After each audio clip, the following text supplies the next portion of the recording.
You see, America is racist. So if you love America, you are a racist. And if you're a racist, you celebrate whiteness. And to celebrate whiteness is to say, I'm better than blacks. And you're very particular about white, too. You don't include Jews or anyone. And you want all of them to leave. I guess Asians have to go back to Asia. So this guy, this boat, is saying whites are better than all other races. And all other races, I guess they either know their place and never look me in the eyes and just keep doing my dry cleaning, or they have to go back. I'm not exactly sure how they think that patriotic whites want. I'm not sure what they think is going to happen to minorities in this scenario, but they definitely have to be seen as an other and less than, right? That's the narrative.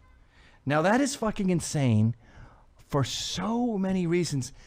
The biggest of which being America is a group of ragtag misfits who came together and said, let's stop talking about class and race and all this other shit and just build a place on meritocracy. If you're here and you respect Christianity, you don't have to be Christian, by the way, but you should respect it as it's the building block of the country. But you're here, you respect the country, its values, you want to work hard, you're in. Like that weird Indian dude who owns the Panthers, the Florida football club. He came here from India. He was doing body shop, doing a great job. Then he starts a chain of body shops. Maybe I got the wrong guy. I saw him on 60 Minutes once. He's a very Indian dude. And, oh, that's him with the headband, isn't it? Shahid Khan? In one of the pictures there? No, in your pictures. The bottom row of pictures. Is that him? No, Ryan, are you fucking blind? Above that with the headband. How can you not see that? Oh, it's a hat. Yeah, that's the guy. Who's he now? Oh, of course it's in an article about how racist pro-ownership is, and I'm using it to talk about how great America is. Yeah, well, it's kind of hard to own a football team here. I'm sorry they're not all ethnic.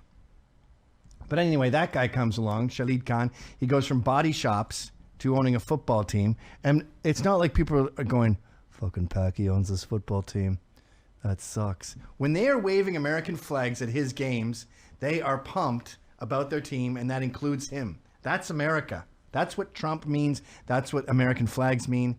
Anyway, let's hear her insane fucking take. I was on Long Island this weekend visiting a really dear friend, and I was really disturbed. I saw, dozens and dozens of pickup trucks with, explicatives against Joe Biden. Stop. On the back. What the fuck are explicatives? This woman is on the board at the New York Times, and she is retarded.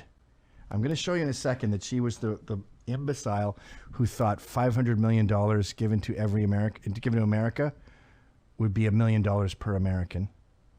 500 million. There's about almost 500 million of us. So everyone gets $1 million, right? Like that is.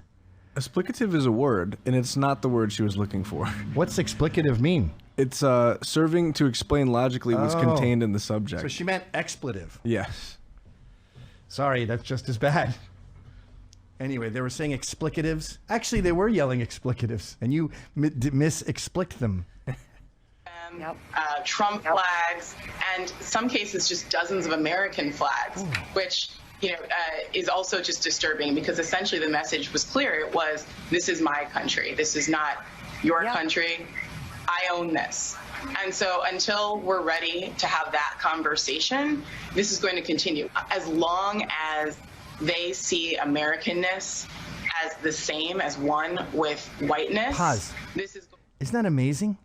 She is conflating Americanness with whiteness, and then she's saying these other people have to get over it and stop doing that. That's the same as religious Puritans seeing everything as Satan. Oh, I dropped my jelly piece on the ground and it landed jelly first. Satan has clearly infiltrated the kitchen and is ruining my jam sandwiches. Like they push this whiteness thing into everything around them until a bunch of patriotic people that are pissed with pickled peppers and that Trump didn't win the election is somehow all about her and her blackness. No, bitch. No one cares about you. She didn't fix her picture frames after the earthquake? What the fuck? Maybe like ordering them and making them dumb to put up pictures. Look at how the white framed one is touching the wood one. I have a theory that she thinks that leveling them off is actually a sign of whiteness. That's the order of Ani that DeFranco, the feminist folk star, says, "I don't like right angles. Those are not my rules." Nice. She believes that too. Continue. We have to figure out how to get every American a place at the table in this democracy, but how to separate Americanness, America, from whiteness. Yeah, get to Until we can confront that and talk about that, this is really going to continue. I was on Long Island this weekend. Wow. Visiting a really... What a fucking weirdo. Talk about the dictionary definition of a snowflake. You're offended by Trump signs. And yeah, I think those people do hate you. You know why? Because you're a stupid bitch at the New York Times that is obsessed with woke politics and is ruining this country by dragging us all back to pre-MLK days. Because you're such a mental midget, it's all you really know. You can't be challenged with stats and numbers and real facts. The story exploded. What's 1-6? Oh yeah, there it is. I think America has officially had enough of woke. And I think the tipping point was critical race theory. They started saying children in our schools have to learn how much they suck and that they're white and white is bad. And I think the average apolitical American has said, no, wait a minute. I didn't mind when anarchists were burning down Portland. I've never been. But now that you want to come to my school and tell my kids they suck, we're out. There was a good JP Grime, G Prime 85 cartoon about it, 1-7, where she sees these trucks and a kid with a flag. Yeah, so she sees all this as like whiteness and how she doesn't belong. Mara, this is how I see you. This is what I see. I mean, I like how the American flags also don't sort of calm her down and go, oh, they're just patriotic. There's no Confederate flags or anything. No, that makes it worse because Trump is the KKK. And if you have a Trump flag and an American flag, it means KKK in America for everyone. I thought this was interesting. Charlotte Clymer added to the story and wants you to know that she knows what Mara Gay is talking about. Boy, she must have had it rough in grade school with a name like Gay, right? I'll speak for myself here, says Charlotte. I've folded countless American flags for the loved ones of fallen service members. Oh, Charlotte must be in the military. And when I see this, all I can think is, yeah, that person is definitely an asshole and most likely a coward. Wow. So I'm military. I've dealt with fallen, but so I'm good at seeing things in context. And when I see that, I think asshole, coward. I don't. You know what I see? I see a guy who runs a pressure washer company who has 12 employees, and he has been screwed recently with taxes, and he's having trouble getting his head above water. He's had to lay guys off, and he's fucking pissed because not just 2 years ago, his company was seeing unprecedented sales, and he was about to hire 3 new people, including his son-in-law, who's been down on his luck.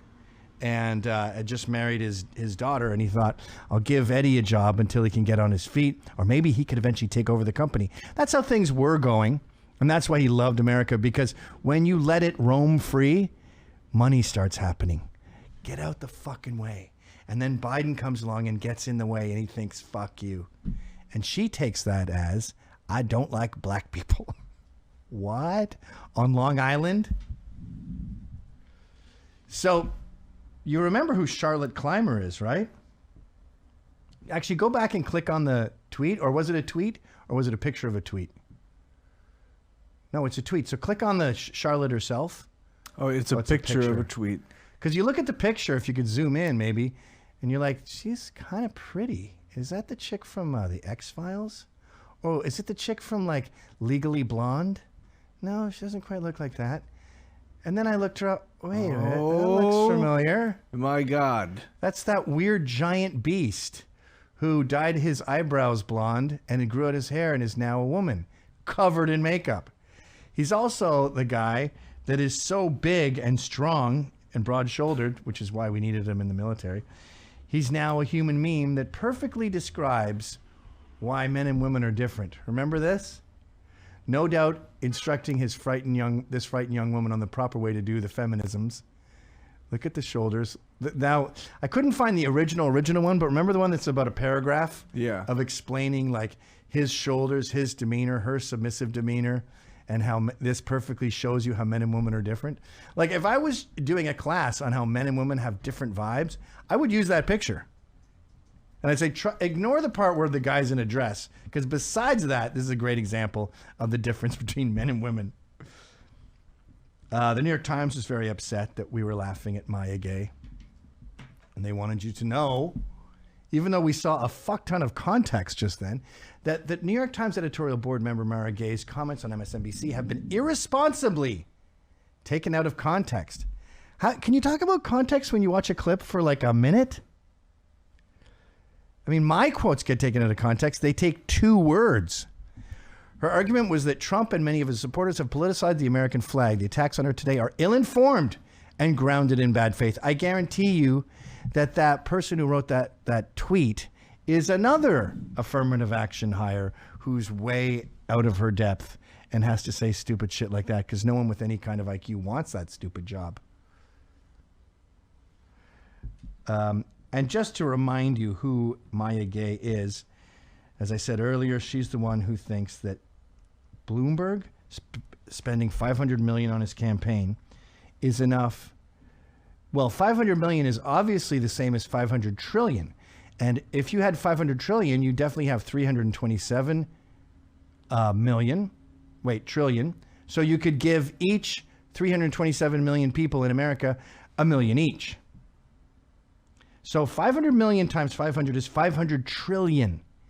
She seems to think 500 million is 500 trillion, because you could divide it all up and get, like, scroll down and you can see the actual clip. Now, what I would say if someone said that is I'd say, okay, if someone had 500 oranges, is that enough oranges for every American? If million is too complicated for you, let's make them oranges. If there was 327 people, it would work just fine. 500 million is 500 units. The unit in this case is 1 million, but the unit could be an orange. And furthermore, we've heard of things that generate 500 million. Like I think Avatar grossed 800 million. So wait a minute. If Avatar was feeling generous, or maybe their profits were 800 million. If someone's feeling generous like Avatar, they could make every American a millionaire? Do it then. No, my dear. If you divide 500 million by 331 million, whatever we are, you get about $1.83 each.